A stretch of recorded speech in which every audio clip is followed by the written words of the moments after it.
your skincare routine is something to behold. You know, the weekly face mask and the Rolly. I don't even know what all of our tools in our bathroom do. I just know that they're yours. One of my first girlfriends who told me I would be handsome if I didn't have such bad skin, and just locked into my soul.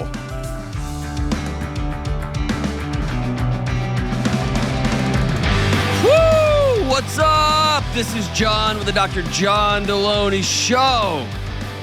Show about your mental and emotional health and your marriage and your kids, all of it. Real people going through real stuff all over the world. And we all meet here and we sit together and we sit with one another and we try to figure out what to do next. If you want to be on the show, give me a buzz at 1-844-693-3291 or go to johndelony.com/ask. And this is a huge show. We did it, guys. This is our 500th episode.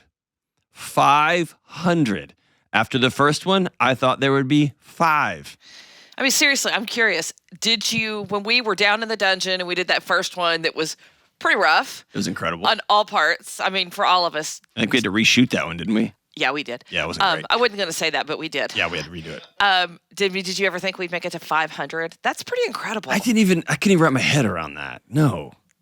Because every time I left, I was in a bad mood. I thought James was going to kill us. You didn't even know what day it was. I just felt like every day. No, I did not. And I didn't realize how fast it would come either. Like, it just happened overnight.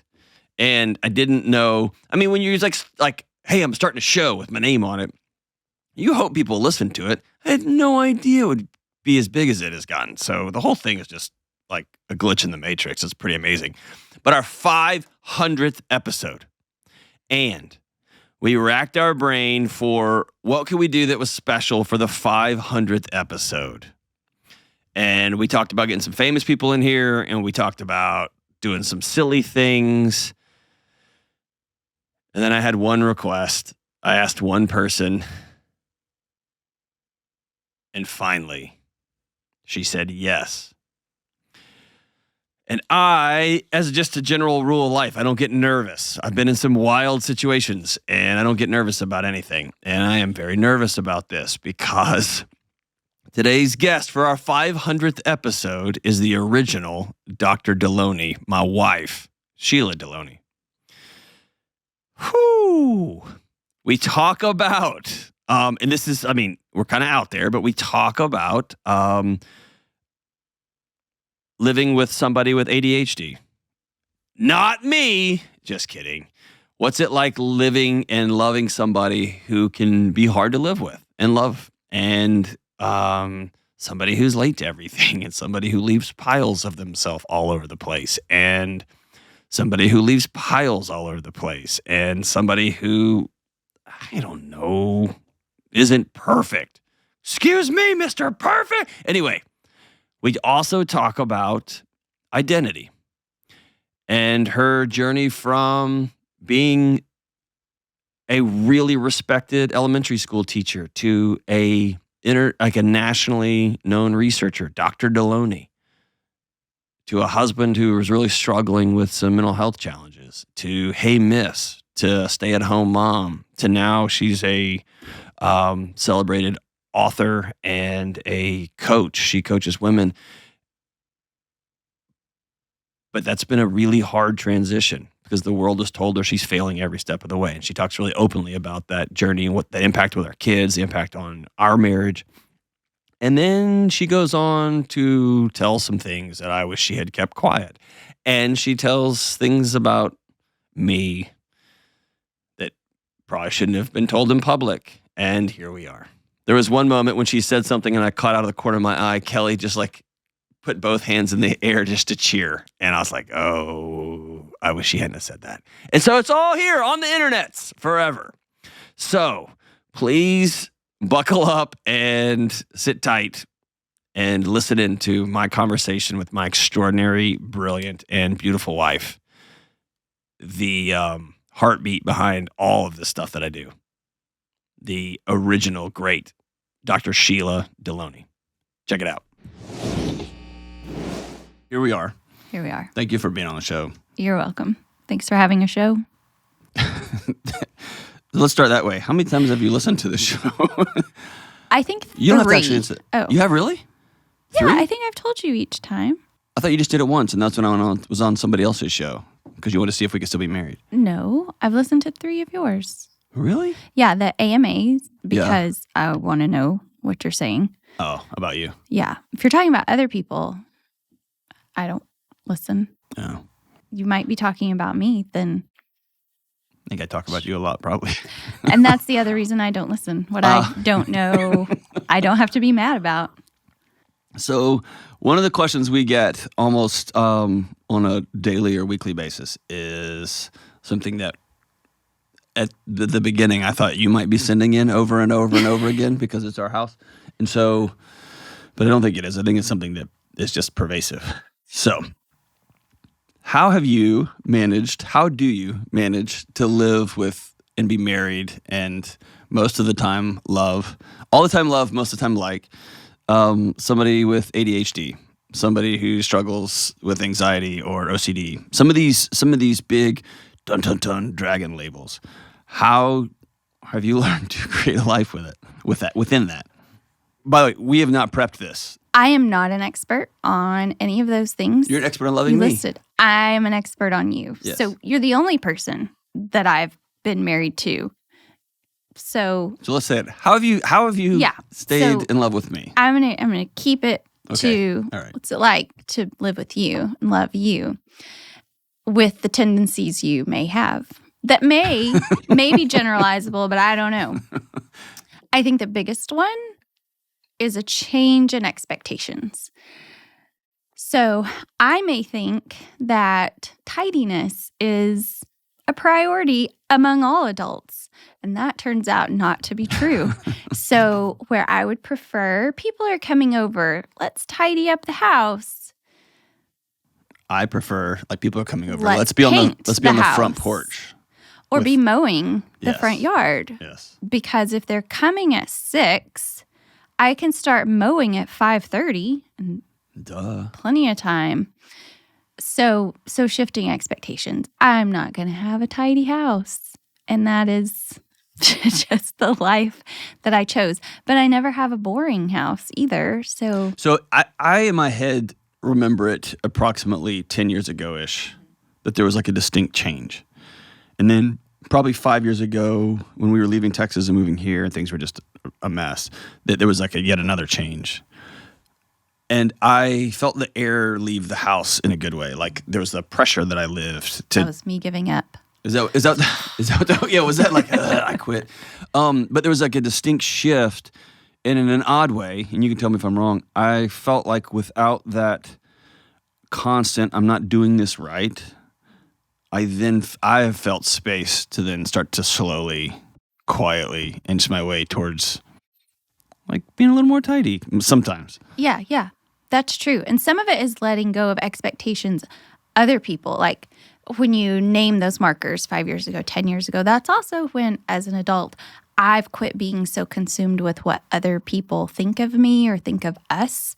And so some of the buildup was, what are other people going to think if John's still in the shower when they get to our house? Or what are our parents going to think if they show up and the house is a wreck or the front yard has weird things piled and stacked here and there?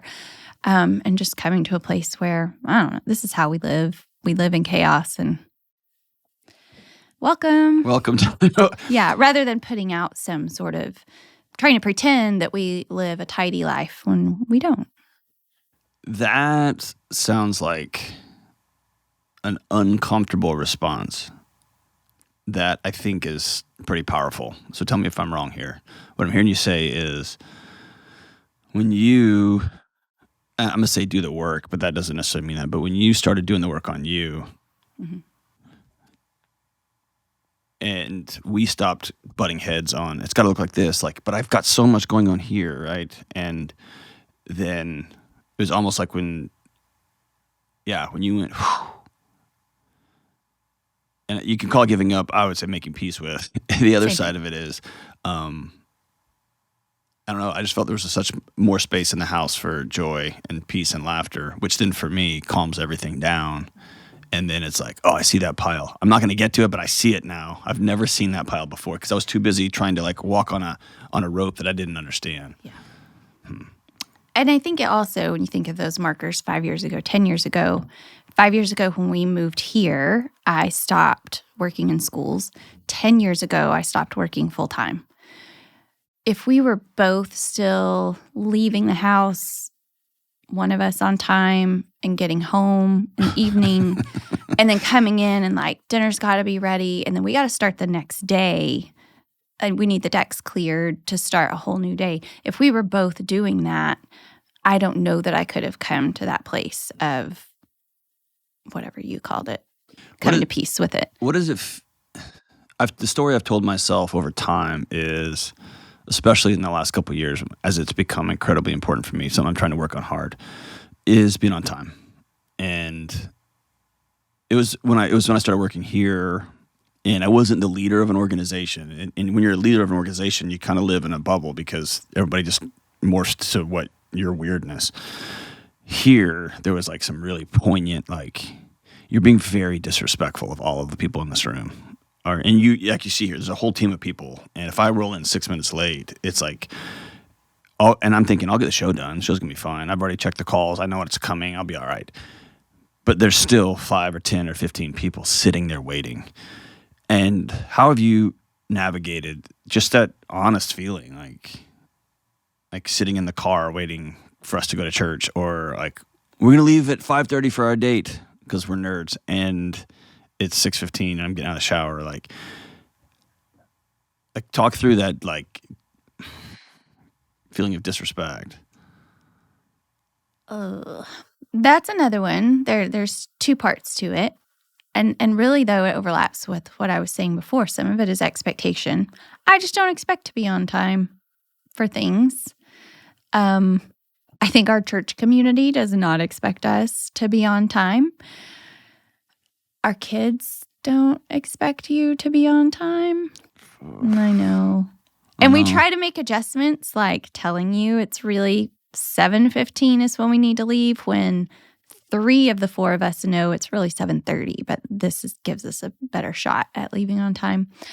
So some of it's giving up, oh, we're just not going to be. And then some of it is letting go of if somebody wants to give us a dirty look when we walk in late to church, well, okay. And just not being as concerned about that.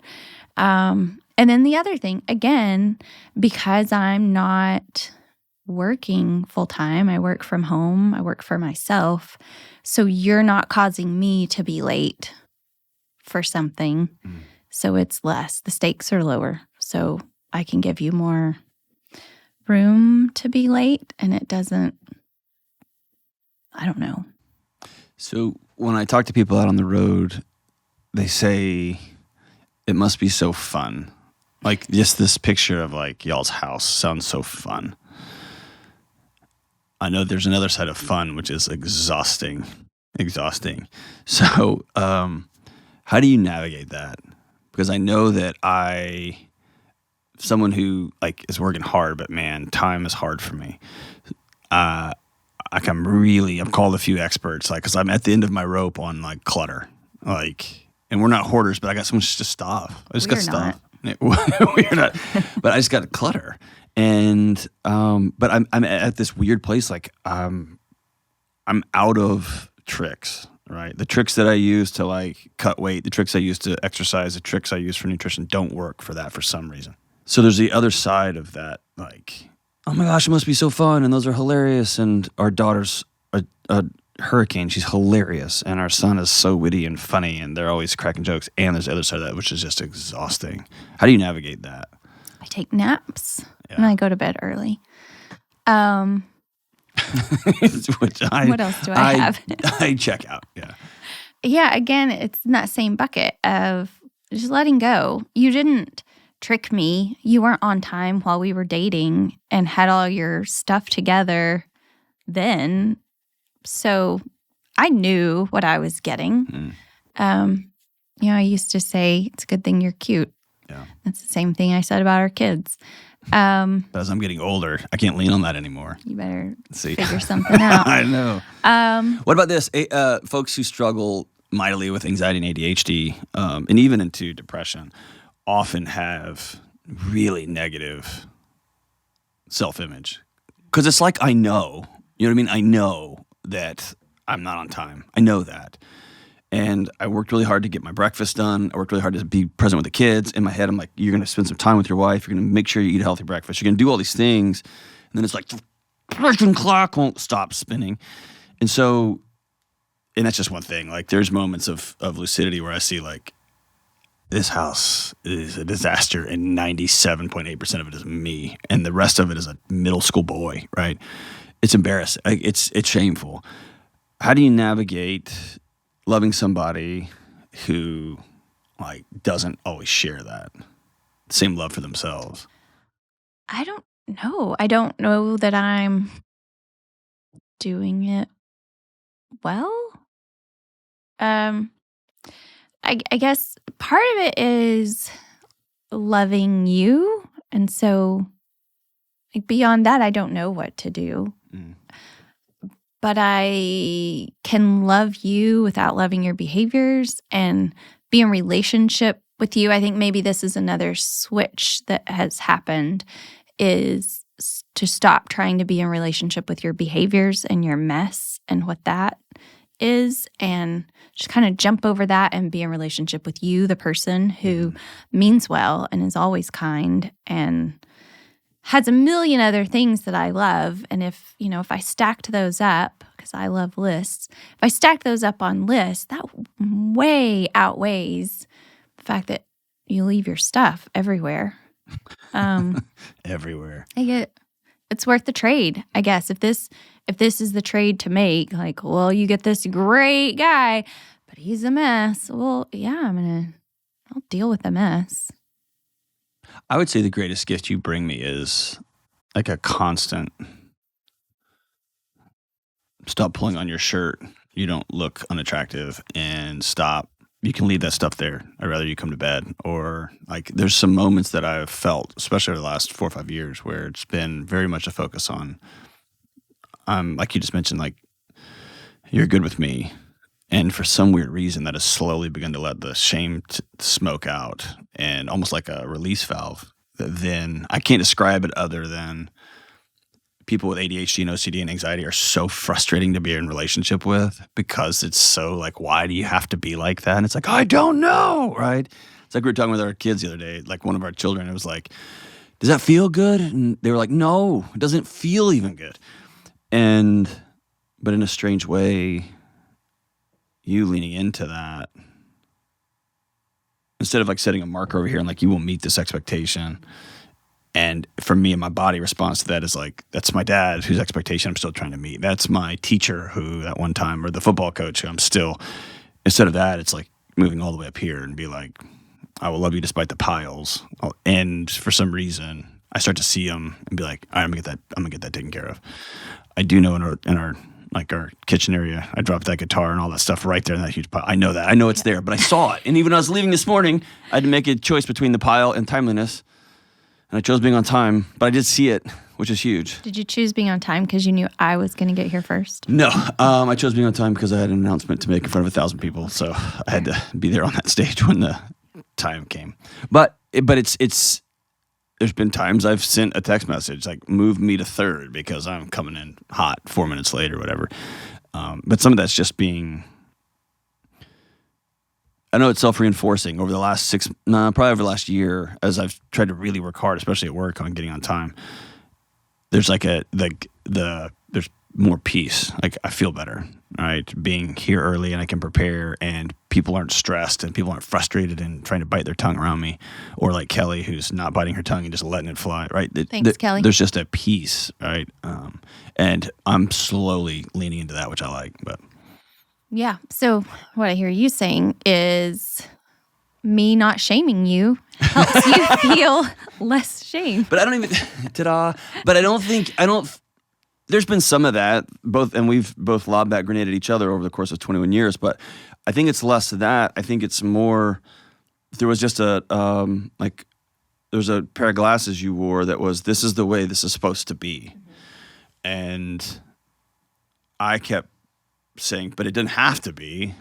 We could just stay up till midnight and go to this punk rock show that didn't start till 1 a.m. And you're like, I know, but for the next 6 days, it will take us that long to get back. And I'm like, I know, but it'd be so fun right now. Yes. All of this is problems for future John and Sheila, but right now.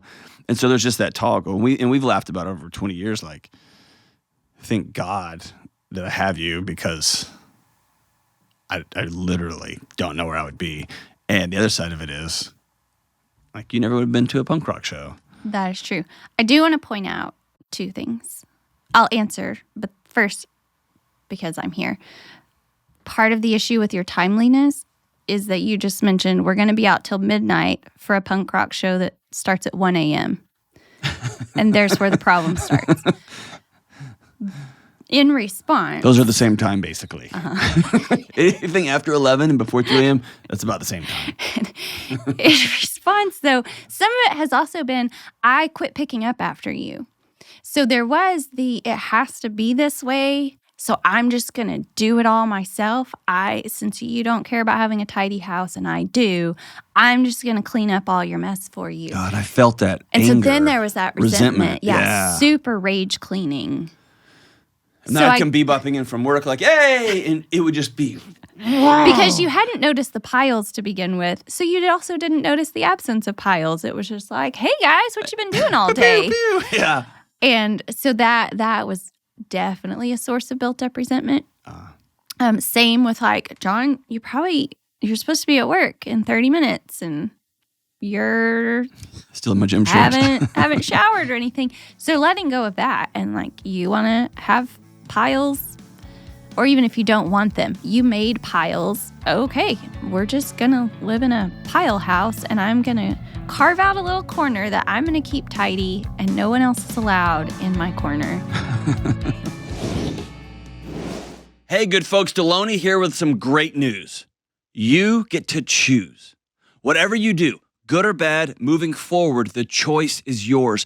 And when you're intentional about making good choices, over time, those become healthy habits. They almost become automatic, like choosing to slow down and make time for a daily practice of prayer and meditation. One thing that has helped me with my daily practice is Hallow. Hallow is the #1 prayer app in the world, and they're giving you 3 free months to get started. That's 3 months for free to prioritize your mental and spiritual health and be intentional about finding peace through calming music, through guided prayers, meditation, and more. And by the way, Hallow isn't just Catholic. You can tailor the content towards your faith tradition. Or if you don't have a faith tradition, it's a great place to start. From scripture readings to prayers to journaling, Hallow makes it easy to practice mindfulness, build a deeper, more meaningful spiritual life, and choose peace. Remember, Hallow is giving you 90 days free. Imagine the peaceful habits you can establish in 90 days. Go to hallow.com/Delony today to start your free trial. Just follow the simple prompts at hallow.com/Delony for 90 days free. So maybe the second question, most common question I get, is about role identity, especially for women. Mm-hmm. And so when I met you, you were way smarter than me. Yep. Not indicative of that one class that we had where I got an A and you got a B. After the professor tried to fight me, but it's cool. And so then the next, that was incredible. That was one of my favorite moments of my life. I know. 25 years ago. Hey, listen, I can't let it go. That in high school football games, I can't let them go. Then you went and got a master's degree, and you're the only person at the time that I knew, probably to this day still, that got a master's degree because you want to be a better teacher. You were an elementary school teacher, and like, I want to do this better. And so we lived right down the street from this major research university. And then you went and got a PhD, and it was never in your mind, like, I want to go be a research professor and do all this stuff. It was like, I want to continue to be much better at this. And I never heard you say, like, I want to be a principal or anything. Like, I just want to learn so much so I can love these kids. Mm-hmm. And then I got a job in another city, and you applied to all these. It was a small Texas town, so you applied to all these places and all these school districts, and they wouldn't hire you because not even an interview. Yeah, because it was. Well, she ain't from around here, and it was this like, wait, what? Look at the credentials. Like, yeah, she's not one of us. But the 2 job offers you got were at 2 major universities in that city. And so you launched into this career where you became like an absolute gangster at research professor. And I would still be piddling around with my master's degree if you hadn't blazed that trail ahead of me, because I didn't even know what some of the words meant, and I didn't know where they posted the assignment board. I didn't know any of that stuff. Almost overnight, you become Dr. Delony.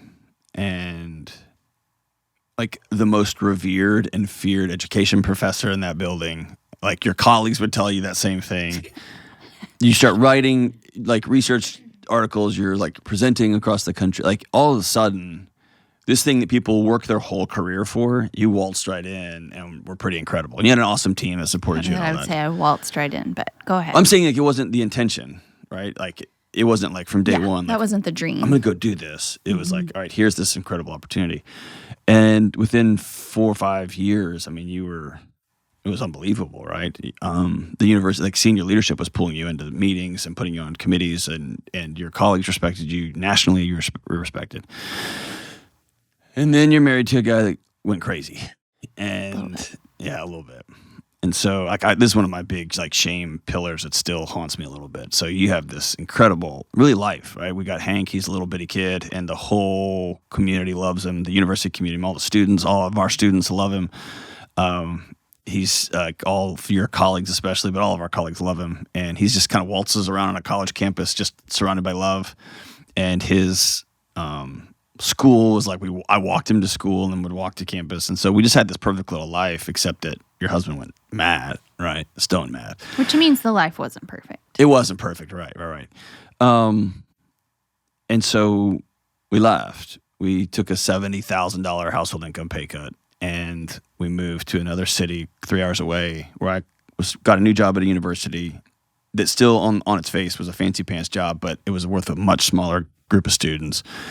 And it was going to give me some space to like get well, figure out what in the world's going on. And in that transition, you made the choice to not pursue like working at a university anymore, but like, hey, I'm going to stay at home and I'm going to have kids and we're going to have multiple kids and I'm going to work part-time at a local school. And I remember watching with awe as you navigated the toggle of Dr. Delony, Dr. Delony, Dr. Delony to, hey, miss, like right there, right? Dr. Delony from graduate students and, president of university to, hey, miss, by kindergartner who was super disrespectful. And like a classroom teacher who was like, oh my gosh, she's just an aide, right? And I watched as I'm in my own chaos trying to get well, and I'm watching you ping pong this thing back and forth. And then we, and I've talked a little bit about we had several miscarriages in a row and navigating grief on top of, hey, miss, on top of what are we going to be? And it just felt like you wore a lot when it came to identity. And then we pack up and move, and we get our dream opportunity in Nashville and at a university. And then now, as Hank says, I'm a YouTuber and I do a whole other job, but it's afforded us a different kind of life. Mm-hmm. And so in this last season, you become a best-selling author, and you went and got your master gardener license, and you drive 17 hours a day getting kids all over the creation because we live out in the woods. How do you navigate? How have you navigated? If I look back over the last 10 years, that's a lot. It's a lot, not just professionally. It's a lot of identity shifting. Mm-hmm. How do you navigate that? That was a lot. It was. Of question. I'll take it in stages, I guess. So the shift from university to public school, part-time, hourly worker, that was a lot of ego shift. Like you said, I had status, I had autonomy, and then I went to sign your timesheet and not invited to any meetings of any significance, even though I may have been the most qualified person in the building. Maybe not, but yes, you were. It felt like it at times. And so that was hard. at the same time, it's what I wanted. The thing that didn't happen is I kind of took this leap from identity as a professor to identity as more leaning into the stay-at-home mom thing. But then our oldest started school, and there was no other baby to hold. And so there was a gap between the identity that I left and the identity I wanted to embody, and there was a gap. And so that was the hardest season because I had let go of one and hadn't grabbed onto the other. There's no vine coming. Yeah, right. There's nothing coming. Not that having only one child makes you less of a mom or less whatever, but he started school, and so those like the actual hours of the day. And it was hard too in terms of ego. I would go to dinners with you where before we kind of walked into a room, like a work event. We kind of walked in as a power couple, which, you know, when I was 30, that there was mattered. mutual respect. It was the Dr. Delony, right? Yes, and we both had... She's the stable one, he's the neurotic one, but they're both, Yeah, we both had research agendas and our vitas looked good and whatever. And so then to go, if I went with you to a work event, it was, oh, there's John's wife. And that was like, what? Or, you know, inevitably the person sitting next to you at the chicken and rice dinner would say, what do you do? And it's like, I used to be a... Yeah, it stung. Like, I used to be, but I'm not quite. It was just a... Ugh. Yeah. So that was a tough one. The transition when we moved here, I had already reestablished a healthier, I think, or maybe not healthier, but just a second half of life kind of identity that wasn't so wrapped up in what am I going to tell people at a dinner or how do people see me when we walk into a room, but just I have figured out who I am, who I want to be, and that identity transfers, you know, wherever you want to go, however you're making your money. I felt more solid in mechanistically my identity. How did you unhook that? Because that most people go to the grave in that gap. I talk often about 60-year-old guys still telling high school football stories because that's the last time they had an identity bigger than themselves, right? Or the folks who are veterans that I've worked with, it's like 25 years ago was your last deployment, and that's still the story of who you are, right? How'd you make that switch? Because that buries most people. Yeah. Part of it's therapy, for sure. And then part of it, in that gap, my grandma her health was declining. She was in the last years of her life. Dementia was, kind of taking over. And so I felt as I was grieving my own pregnancy losses, I was also grieving the loss of my grandma, who was just such an important figure in my life. And so realizing like, oh, any kids I have at this point aren't going to know her and she's not going to know them. And there was the grief in the loss of that. So in that time, actually right around the time when Josephine was born, I started writing my grandma's stories because I wanted our kids, I wanted my cousin's kids, I wanted people to know her stories and her mom's stories. And these weren't tidy lives they lived. They were pioneers and they lived hard lives, but they did it with so much joy and optimism and love and care. And so I started writing down those stories and I realized, oh, this is giving me so much life back because when you have small children and a husband who may have ADHD, everything you do in a day gets undone. Like you change diapers, you cook meals, you do laundry, you pick up the house, and the next day there's a dirty diaper and a pile of laundry and dirty dishes in the sink and someone needs a snack. And so it just felt like, I know the stuff about like pouring into your kids and all that, but on a day-to-day basis, nothing sticks. It's the worst. It's all it all has to be done again the next day. But I found that when I got up to write, if I wrote 500 words that morning, those 500 words were still there the next day and I could build on them. And so building a writing practice was really getting my life back and claiming a piece of the day for myself. It reactivated that intellectual side. And I think for the first time really turned on a creative side that I hadn't, in academic writing, it's mostly straightforward and it's not as creative in the same kind of way. And so I found my creative voice and I realized I can connect these generations that won't know each other and won't meet each other, but I can connect them.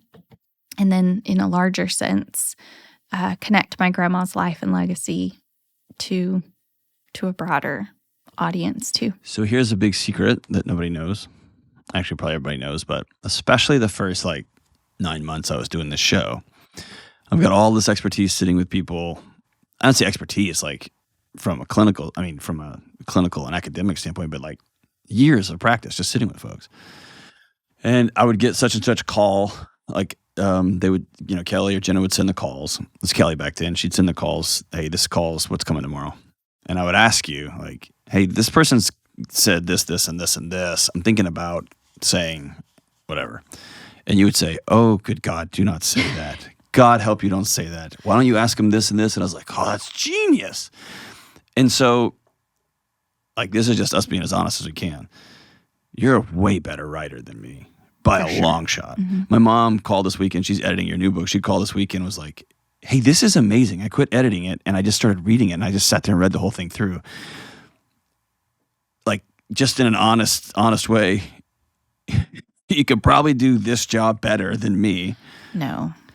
Not that all the peripheral stuff. Yeah. But when it comes to hey, what should I say? Why don't you ask him this? I'm like, oh, that's genius, right?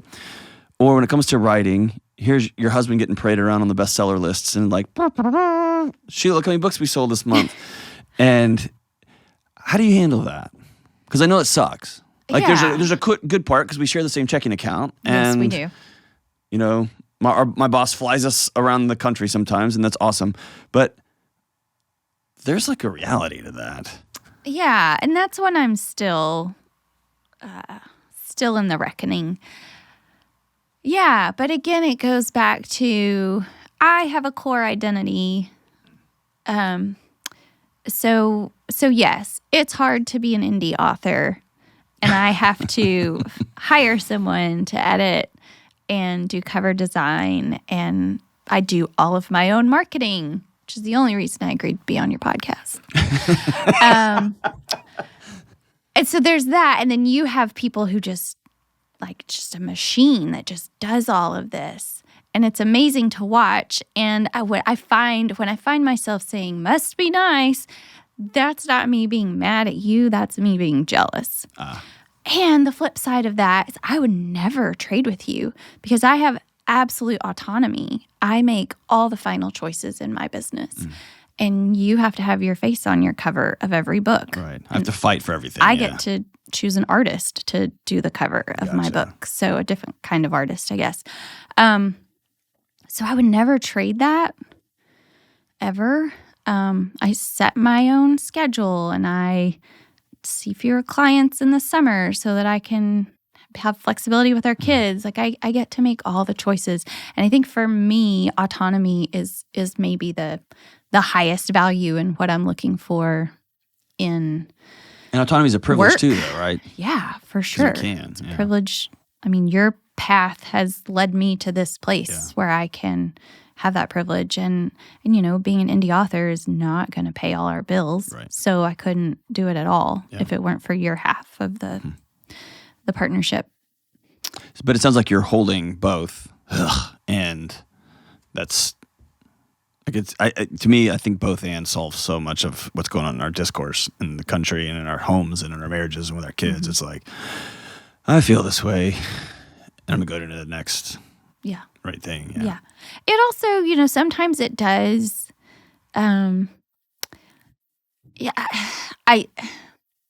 struggle with the fact that our daughter never met me. When you were a gangster. Yeah. Yeah. But you're a gangster now, it's just a different kind of gangster. Yeah. Yeah. She did ask one day in the car, if you had a business, what would you call it? I said, well, actually, I do have a business. And I got to name it. If you were a doctor, what kind would you be? Well, I am one, so. Yeah. And so sometimes it surprises me, like, oh, yeah, you never knew. You never knew that part. You've probably shared this story, but she does think, well, she doesn't anymore. But there was a moment when she thought I was famous and you weren't. Pretty awesome. Because she saw me signing books for a friend and her eyes got wide and she said, are you famous? And our friend, of course, answered, yes. Did you not know your mom's famous? And that was news to her, news to me too. But she had never heard anyone say that you're famous and she's never seen you sign books. So, yeah, when I brought my book in, I was like, I wrote one. And she goes, Dad, that's not a real book. Like your face is on it. And so I was there like, no, for it a counts. minute, And she's like, it doesn't count, Dad. And she's holding on to that. That hurt she bad. will not let you have that. No. And she gets that from her mom. Yes. It's her best quality. Yeah. This episode is sponsored by Betterhelp. Hey, what up, what up? It's Delony. This time of year can be so hard, and seasonal affective disorder is real. When I moved here, the time change caught me off guard. It was dark at 4:30, and I was ready for bed at like 6:45 at night. Things weren't as fun. Even food tasted different. And now I know how to prepare my body. I go outside and enjoy nature. I stick to an exercise routine. I got a light box, and I intentionally connect with people. Another thing that has helped me, therapy. Therapy can be a bright spot even when the sun goes down too soon. Something positive to help you feel grounded and give you the tools to manage the way your body is changing during the seasons. If you're thinking of starting therapy, give BetterHelp a try. BetterHelp is flexible because it's totally online, so it can fit into your schedule. Just fill out a short questionnaire to get matched with a licensed therapist, and you can switch therapists anytime for no charge. Find your bright spot this season with BetterHelp. Visit betterhelp.com/Delony today to get 10% off your first month. That's BetterHelp, HELP.com/Delony. All right, so we're back, and I know we're running out of time, Kelly, so I'll hustle on this one. Oh, this is the one I wanted the most time for. Okay, good. We spent all day. All right, go ahead. All right, so this is the 500th episode, which still blows my mind. I think it's like the drum roll moment to give everybody the dirt. What's it like to live and be in the ecosystem of kind of a maniac husband who's a YouTuber and what's it like to live with John? I thought that was the first question. No, that's like living with somebody with ADHD. You just did a very good coaching move, and you said, like, I don't know ADHD, but I know my husband, like that. Okay. Yeah. So behind closed doors, we've established I'm messy. Yeah. And can I say there's a difference between messy and gross? Yeah. I'm not gross. No. But I am messy. Yes. Yes. So I will just defend you on the not gross thing. Okay, good. I'm overly hygienic, I think. Yes, you are. I could share that your skincare routine is something to behold, and it always has been. That predates even our dating, I think. I dated one of my first girlfriends who told me I would be handsome if I didn't have such bad skin. It just locked into my soul. Yeah, it did. Yeah. All those voices. So, the weekly face mask and the Rolly. I don't even know what all of our tools in our bathroom do. I just know that they're yours. And it didn't occur to me till I was in my 40s that I should wash my face every night. So I'm 63 and look how good I look. Just kidding. Yeah. So there's that. Can I talk about grilling? You can talk about it. It's embarrassing. John is a novice griller. I'm embarrassing when it comes to it. And I don't know why. Like, you get so embarrassed about this. This is one of those things. It doesn't bother you until people come over. I know. And I'm the one at the grill with the burgers or the steak or whatever. And then I see it wash over you. And I just think, why? I'm good at this. multiple. Let me do it. You're the best steak cooker I've ever met, ever. It's incredible.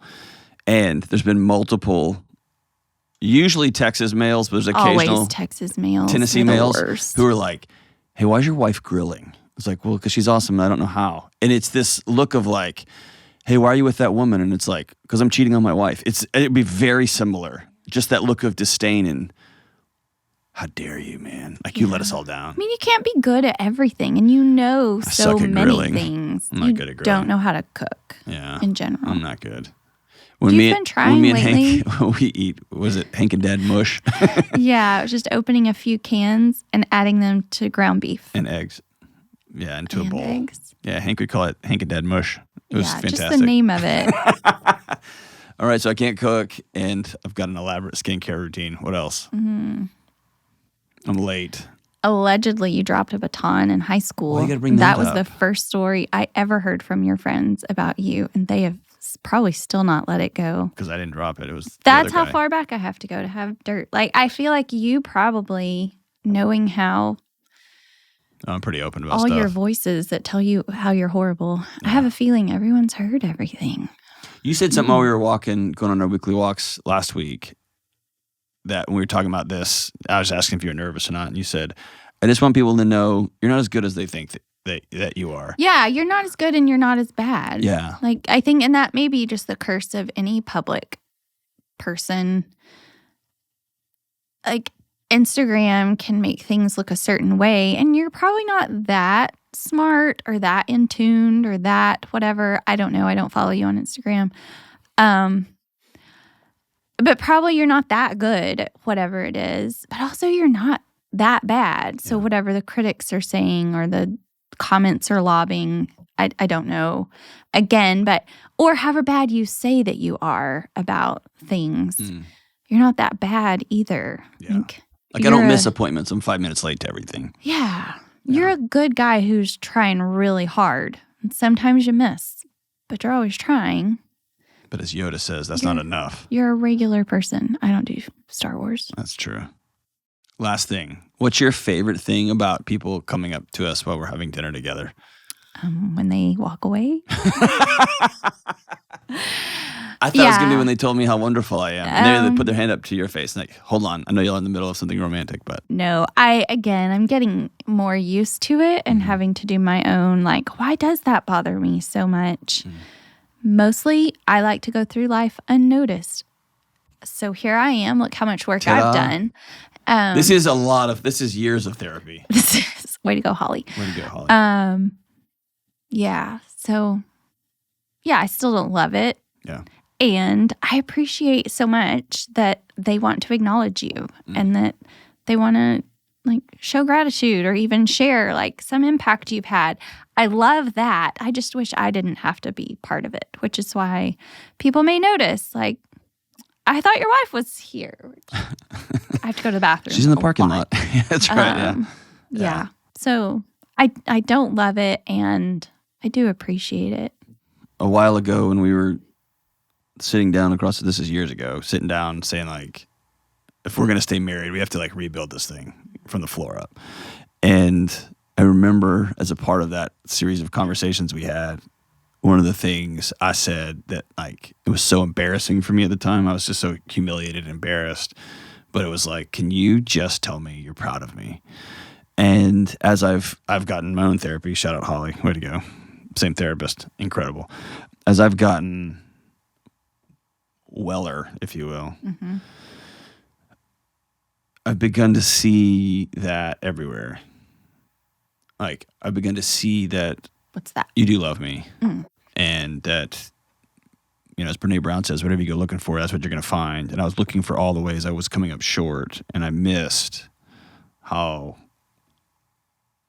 all those ways you were wrestling with your own stuff and at the same time saying, no, I'm really proud of you. One day when I was working at Belmont, I come racing home for lunch and I'd forgotten something. And I grabbed something to eat, but I'd forgotten something. And then I kissed you, and as I was leaving the house, you said, "You must be amazing at your job." And I stopped and dropped my shoulders, and I was like, She sees it. But there's more. She sees it. And you followed up with, because you're such a disaster in every facet of your life, you must be so good when you just get there and plug in. And I remember thinking, hey, that's very true.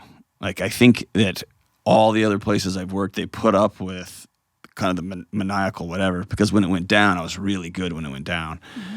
And if it was like, got to fix the budget, someone's going to take their life, like Delony will show up and he'll just do a great job. But we got to deal with all this drumming going on over here. But it really was a turning point. Like, what if I tried to be less of a disaster in every part of my life and showed up? Would it make showing up better? And I think over the last 3 to 5 years, I've proven that to myself that kind of like the artist, it's like, I got to do drugs so I can write good songs. Then they get sober and they realize their songs are great. Mm-hmm. They're actually better and clearer and their shows are better. I don't know. That was an important moment for me. Both you recognizing, like, you must be good at your job.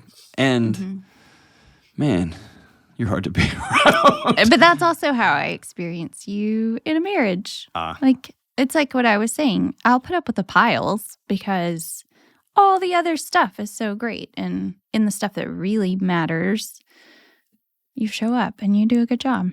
You're a good dad and all that good stuff. All that good stuff. But you're a mess. That's the trade I'm willing to make. A mess. Holistically. Yes. Yeah. You're consistent. I'm consistent. Hey, I love you. Thank you for being my friend. I love you. Thanks for being married to me. And for coming out of the woods, being on the internets now. Forever. Forever. Yes. Yeah, don't make me regret it already. And you're beautiful. Thanks. We won't regret it. Thanks. Your skin looks good.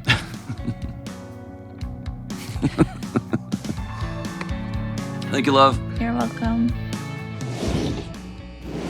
Hey, what's up? Delony here. Listen, you and me and everybody else on the planet has felt anxious or burned out or chronically stressed at some point. In my new book, Building a Non-Anxious Life, you'll learn the 6 daily choices that you can make to get rid of your anxious feelings and be able to better respond to whatever life throws at you so you can build a more peaceful, non-anxious life. Get your copy today at johndelony.com. Oh, we're back. And so that's all out there now. That is all out there. And as you can see, I married way above my head. I outkicked my coverage by a long, long way. And yeah, did pretty good. So hopefully you enjoyed that conversation with me and my wife, Dr. Delony. And as we wrap up today's show, picked a song that she loves from one of her favorites of all time. From the great original Texas country star, George Strait. The song's called The Chair. And it goes like this. Well, excuse me, but I think you've got my chair. No, that one's not taken. I don't mind. If you sit here, I'll be glad to share. Yeah, it's usually packed here on Friday nights. Oh, if you don't mind, can I talk you out of a light? Well, thank you. Can I buy you a drink? Oh, listen to me. What I mean is, can I buy you a drink? Anything you please. Oh, you're welcome. Well, I don't think I caught your name. Are you waiting for someone to meet you here? Well, that makes 2 of us. Glad you came. Whew. To tell you the truth, that wasn't my chair after all. I wish I wrote that song because my wife would love me a little bit more and she wouldn't tell all my secrets. I love you guys. See you soon.